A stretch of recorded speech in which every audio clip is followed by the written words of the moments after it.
Hello friends, આજે આપણે જાણીએ કે ઇલેક્ટ્રોલાઇટ જેવા કે સોડિયમ, પોટેશિયમ, મેગ્નેશિયમ, ક્લોરાઇડ અને બાયકાર્બોનેટ વગેરેનું બોડીમાં શું ઇમ્પોર્ટન્સ છે. તો ચાલો જાણીએ. સૌ પ્રથમ છે વોટર બેલેન્સ કરે છે. સેલની અંદર અને સેલની બહારના પાણીના લેવલને મેનેજ કરે છે, જેથી બોડીને પ્રોપર હાઇડ્રેશન રાખવામાં હેલ્પ થાય છે. બીજું છે મસલ્સ અને નર્વ્સના ફંક્શનને મેનેજ કરે છે. સોડિયમ, પોટેશિયમ, કેલ્શિયમ વગેરે જેવા આયન્સ શરીરમાં મસલ્સને કોન્ટ્રેક્શન અને રિલેક્સેશન કરવામાં હેલ્પ કરે છે, જેથી મસલ્સ અને નર્વ્સના ફંક્શન પ્રોપર થાય છે.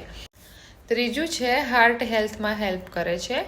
પોટેશિયમ જેવા આયન હાર્ટબીટને રેગ્યુલેટ કરે છે, જેથી હાર્ટ હેલ્થ અને હાર્ટબીટ પ્રોપર રહે છે.